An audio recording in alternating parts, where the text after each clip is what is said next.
There is no food too small that it can't leave an impact on the world.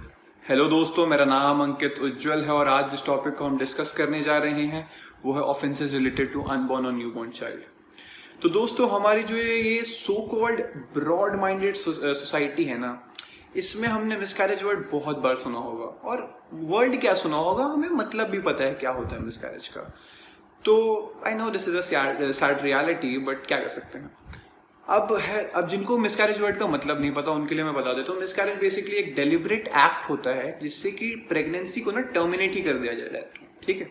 तो miscarriage दो वजह से हो सकते हैं, या तो एक तो नेचुरल, मतलब जो नेचुरल प्रोसेस है उसकी वजह से हो सकता है। अब उसमें क्या आता है, उसमें आता है कि बीमारी की वजह से हो सकता है, किसी जो लेडी है उनको कुछ बीमारी है उसकी वजह से मिसकैरेज हो सकता है, या बहुत ज़्यादा अल्कोहल लेती हैं उनके उसकी वजह से हो सकता है, या ड्रग यूज करती हैं उसके वजह से हो सकता है। तो बहुत सारी वजह हैं। तो दोस्तों, जब भी ये मिसकैरेज वर्ड मेरे दिमाग में आता है ना, तो मुझे एक इंसिडेंट याद आता है। तो उससे पहले वो, जब मैं जो इंसिडेंट बताऊं उससे पहले आप लोग मुझे ये बताइए कि आप लोगों में से कितने लोगों ने फ्रेंड्स टीवी सीरीज देख रखी है ना। ये चीज मुझे आप लोग कमेंट सेक्शन में बताइए कि कितने लोगों ने देख रखी है। तो दोस्तों चलिए बढ़ते हैं अपने इंसिडेंट की तरफ। तो इंसिडेंट में क्या होता है ना कि जिन्होंने फ्रेंड्स देख रखा होगा, तो उसमें सीजन 8 में एपिसोड का जो फिनाले होता है, सीजन का फिनाले जो होता है, उसमें रेचल एमा को जन्म देती है। तो जिस दिन वो एपिसोड शूट होता है ना, उससे एक दिन पहले कर्टनी कॉक्स, जो मोनिका है, उनका मिसकैरेज होता है। तो वो ऑब्वियसली बात है, बहुत ही वो एक हार्ड फेज होता है उस टाइम, बट स्टिल वो अगले दिन शूट पे आती हैं। और किसी इंटरव्यू में मैंने सुना था कि शी वॉज शेयरिंग कि कितना डिफिकल्ट था उस एपिसोड को शूट करना उनके लिए, क्योंकि उनको एक एज अ, हम लोग जानते हैं, एक सिटकॉम है वो बेसिकली। तो इतना फनी होता, मतलब रहना पड़ता है उस पूरे एपिसोड के दौरान। वो मुश्किल होगा क्योंकि जस्ट एक दिन पहले आप उतने बड़े पेन से डील करके आए हो और नेक्स्ट डे आपको बोला जा रहा है, आपके वर्क डिमांड करता है कि आपको फनी होना होगा। तो वहां पे उन्होंने बहुत मुश्किल से वो एपिसोड शूट किया। तो चलिए दोस्तों, अब हम बढ़ते हैं हमारे सेक्शंस की ओर। और सबसे पहला सेक्शन कौन सा है? सबसे पहला सेक्शन है सेक्शन 312, 312। अब सेक्शन 312 इंडियन पिनल कोड 1860 का क्या बोलता है? वो बोलता है कोई भी ऐसा वॉलेंटरी मिसकैरेज जो कि गुड फेथ में ना किया गया हो, जो कि गुड फेथ में ना किया गया हो। अब यहाँ पे गुड फेथ का मतलब क्या होता है? गुड फेथ का मतलब कि यहाँ पे मदर या उसके जो चाइल्ड है उसकी जान बचाने के लिए ना किया गया हो, ऐसा मिसकैरेज पनिशेबल होता है। अब इसकी पनिशमेंट क्या है? 3 years ऑफ इम्प्रिजनमेंट या फाइन या दोनों, ठीक है। ये जो 312 है इसके दो पार्ट है, तो मैं अलग अलग करके आपको बता रहा हूँ ताकि आपको इजी हो समझने में। तो पहला पार्ट ये बोल दिया कि भाई अगर कोई भी वॉलंटरी मिसकैरेज हो जो कि गुड फेथ में ना किया गया हो, तो उसको पनिशेबल होगा ऑफेंस के लिए। जो भी जिसने भी वो मिसकैरेज परफॉर्म किया हो वो पनिशेबल होगा और उसको 3 साल की इम्प्रिजनमेंट मिल सकता है, अप टू 3 years, ठीक है, अप टू 3 years, या फाइन या दोनों, ठीक है। अब उसका दूसरा पार्ट क्या बोलता है? दूसरा पार्ट बात करता है women with quick child. Same है, दोनों में कुछ डिफरेंस नहीं है, सेम है। उसमें बात कर रहा था वुमेन विथ चाइल्ड और इसमें बात कर रहा है वुमेन विथ क्विक चाइल्ड। अब इन दोनों में डिफरेंस क्या है? वुमेन विथ चाइल्ड का मतलब होता है कि प्रेगनेंसी के जस्ट बाद किसी का मिसकैरेज होना, ठीक है, होना या करवाना जो भी। वुमेन विथ क्विक चाइल्ड मतलब कि जब ऐसे टाइम पे जब जो वूम के अंदर जो चाइल्ड है वो अच्छा खासा एडवांस स्टेज पे आ चुका हो, ठीक है। एडवांस स्टेज में मतलब ऑब्वियसली बात है 20 वीक्स या 16 से 20 वीक्स के बाद की बात कर रहा हूं मैं, ठीक है।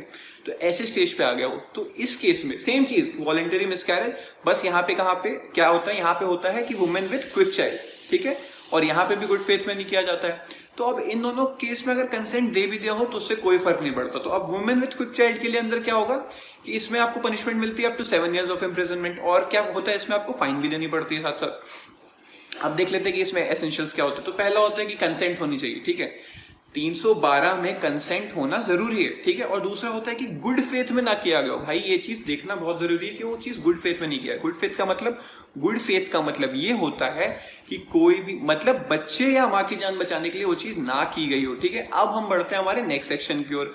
अब नेक्स्ट सेक्शन क्या है? नेक्स्ट सेक्शन है हमारा 313। वो बस बोलता है कि भाई मान लीजिए कि ये जो ऊपर हमने पढ़ा कि मिसकैरेज हुआ, ठीक है, वॉलेंटरी मिसकैरेज हुआ। अब ऊपर क्या था कि कंसेंट नहीं था, ठीक है, मतलब कंसेंट था। अब 313 बोलता है कि ऐसा केस जहां पे मिसकैरेज होता है और गुड फेथ में नहीं होता है और वहां कंसेंट भी नहीं होता है, ठीक है। तो यहाँ पे पनिशमेंट क्या मिलती है वो सुन लीजिए। यहाँ पनिशमेंट मिलती है 10 साल की सजा, up to 10 years of imprisonment, और साथ में साथ फाइन, ठीक है। अब नेक्स्ट बढ़ते हैं कि इसके लिए एक एग्जांपल देख लेते हैं, ठीक है। अब यहाँ पे एग्जांपल हम क्या देख सकते हैं, एग्जांपल देख सकते हैं कि मान लीजिए कि एक वुमेन है जो कि प्रेग्नेंट है, ठीक है। अब प्रेग्नेंट है तो उसको किसी दूसरे इंसान ने उसके एब्डोमेन पे बहुत जोर से लात मार दी, अब उसका मिसकैरेज हो गया, तो यहाँ पे वो बंदी तो लायबल होगी ना, क्योंकि यहाँ पे कंसेंट नहीं था और ये तो फोर्सफुल ये हुआ ना मेथड हुआ, जो भी आपने किया वो फोर्सफुल मेथड नहीं, वो जो भी आप बोलोगे बैटरी जो भी बोल सकते हो, तो उसने मारा और उसका मिसकैरेज हो गया, तो यहाँ पे जिसने मारा है वो लायबल होगा, ठीक है। अब बढ़ते हैं हम हमारे एक इंपॉर्टेंट चीज जान लेते हैं कि भाई ठीक है, ये जान लिया कि ऊपर कोई चाइल्ड की बात हुई, ये सब बात हुई। अब ये मेडिकल टर्मिनेशन ऑफ प्रेगनेंसी क्या होता है, medical termination of pregnancy basically एक एक्सेप्शन मान लीजिए आप, इसको एक्सेप्शन मान लीजिए किसका, सेक्शन 312 और सेक्शन 313। इसमें क्या होता है, मेडिकल प्रैक्टिशनर्स जो होते हैं, रजिस्टर्ड मेडिकल प्रैक्टिशनर्स, अगर उनको ऐसा लगता है कि इस प्रेगनेंसी से बच्चे या माँ की जान को खतरा है, बच्चे या माँ की जान को खतरा है, तो भाई वो लोग मिसकैरेज परफॉर्म कर सकते हैं और वो लायबल नहीं होंगे, ठीक है। अब बढ़ते हैं हम नेक्स्ट सेक्शन की ओर। तो नेक्स्ट सेक्शन से पहले एक और चीज जान लीजिए, माफ कीजिएगा एक चीज मिस कर दी मैंने, कि अटेम्प्ट टू मिसकैरेज भी पनिशेबल होता है, और वो किसके अंदर होता है, वो होता है 511 ऑफ इंडियन पीनल कोड।